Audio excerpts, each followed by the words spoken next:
As Aventuras de Hans Staden, da coleção O Sítio do Pica-Pau Amarelo, de Monteiro Lobato. Capítulo 4. A Segunda Viagem. O nosso Hans Staden foi para Sevilha e lá encontrou uma frota de 3 navios, comandados por Diogo de Sanabria, que fora nomeada pelo rei da Espanha governador do Rio da Prata. Hans engajou-se a bordo de um dos navios e partiu em 1549, no 4º dia depois da Páscoa. Logo no começo tiveram ventos contrários, sendo os navios obrigados a procurar abrigo no porto de Lisboa. Quando o vento virou de feição, partiram de novo e velejaram para as Canárias, deitando âncora na ilha de Palma. Ali tomaram provisões e combinaram reunir-se no grau 28, a sul do equinócio, caso durante a travessia alguma tempestade os dispersasse. A nau que lá chegasse primeiro interromperia sua derrota e esperaria as demais. Derrota? Exclamou Pedrinho. Sim, derrota, afirmou Dona Benta. Derrota não é só o que você sabe, é também o rumo, a direção que um navio leva quando singra os mares. Feita a combinação, partiram e velejaram até Cabo Verde, já na África, onde quase foram ao fundo. Depois, sempre com os maus ventos, tocaram algumas vezes nas costas africanas e alcançaram a ilha de São Tomé, pertencente ao rei de Portugal.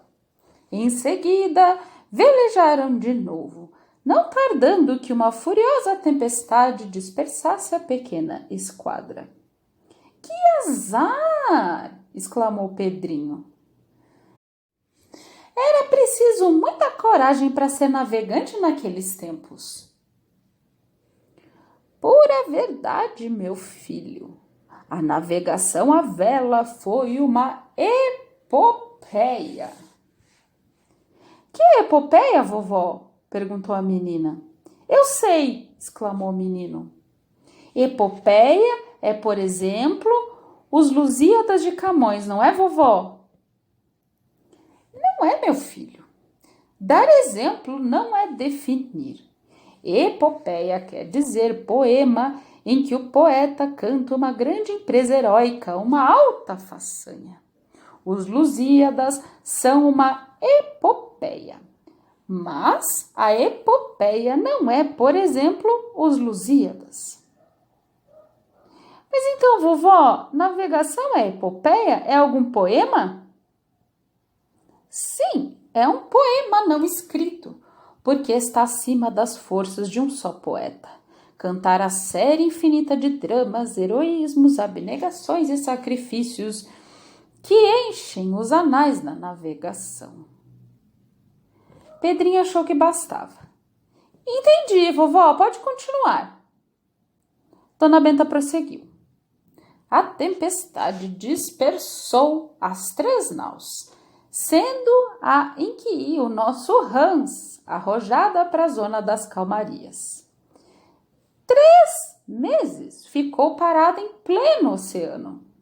O vento só reapareceu em setembro e só então pôde ela prosseguir na sua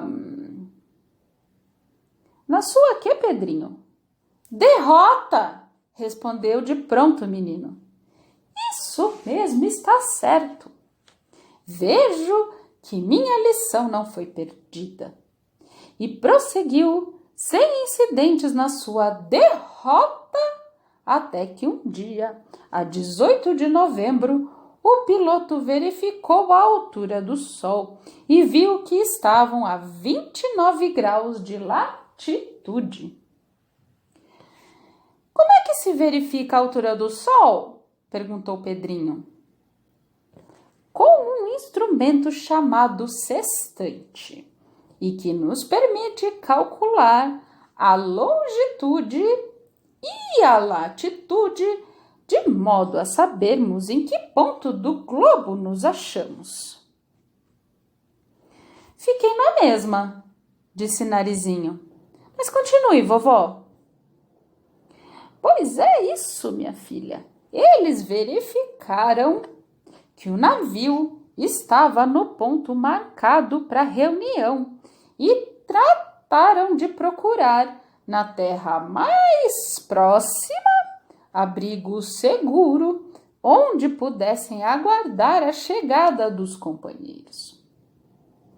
Velejaram então para oeste, sem sair do grau 28, até que avistaram terra. Como, porém, não houvesse a bordo nenhum piloto conhecedor da zona, e como não é de bom conselho entrar em porto desconhecido, o navio ficou a cruzar em frente da costa. Cruzar? Repetiu Pedrinho. Sim, meu filho, quer dizer em náutica bordejar, ir e vir, não se afastar muito de um certo ponto. Mas estava o navio a bordejar em frente da terra desconhecida quando rompe fortíssima tempestade. O perigo tornara-se enorme. Perto como se achava da costa, podia o vento arrojar o navio de encontro às pedras e fazê-lo em pedaços. O capitão cuidou logo de precaver-se contra esse possível desastre. Mandou encher vários barris com pólvora, armas e mais objetos, calafetá-los cuidadosamente e amarrá-los uns nos outros. Para quê, vovó? Muito simples. Em caso de desastre, o mar levaria à praia, com os destroços do barco, aquela penca de barris onde os náufragos encontrariam o que há de mais precioso para quem se vê arrojado num destino ao seio de uma terra selvagem: armas de fogo e pólvora. A tempestade cresceu de vulto. O barco não pôde resistir e foi arrastado a um ponto da costa cheio de recifes submersos. Não vendo salvação, o comandante mandou aproar para a terra. Essa manobra viria a favorecer o impulso dos ventos e permitir que a nau encalhasse. Iam-se os anéis, mas ficavam os dedos, e assim foi feito. O barco voou para a costa como um corpo que caísse em direção horizontal. Mas quando se aproximava dos arrecifes, apareceu ao lado um porto, a tempo ainda de permitir a manobra do leme. Em virtude disso, em vez de ir para cima das pedras, o barco foi ancorar numa angra bem abrigada e segura. Ai, que sorte! Exclamou o Narizinho. Foi sorte, não há dúvida, e é fácil imaginar a alegria daqueles homens, salvos no momento em que o desastre parecia inevitável. Lançada a âncora, agradeceram a Deus o precioso socorro que lhes enviara. Em seguida, trataram de descansar e enxugar as roupas encharcadas. Isso foi lá pelas 2 da tarde. Não demorou muito, surgiu uma canoa de índios com mostras de lhes quererem falar. Os espanhóis responderam que se aproximassem. A canoa encostou ao barco, havendo falatório de baixo para cima e de cima para baixo, sem que, entretanto, ninguém se entendesse. Para não desconsolar os índios, os espanhóis os presentearam com machados e facas, coisa que muito os alegrou. À noite, apareceu outra canoa de índios, desta vez com 2 portugueses dentro. Estes homens mostraram-se muito admirados de ver o navio naquele porto. Era uma angra de dificílima entrada, sobretudo em dia de temporal. Os espanhóis narraram as suas tribulações e a maneira milagrosa pela qual vieram ter a Angra, no instante preciso em que esperavam a morte. Chamava-se aquele lugar Superag e ficava distante, 18 léguas de São Vicente e 8 de Santa Catarina, para onde os espanhóis pretendiam seguir. Neste ponto, Narizinho interrompeu a narrativa exclamando: "Pare, vovó! Preciso ir ver o que o Rabicó anda fazendo lá no pomar!" E saiu a correr. Superag é o nome de uma língua de terra ao norte de Paranaguá.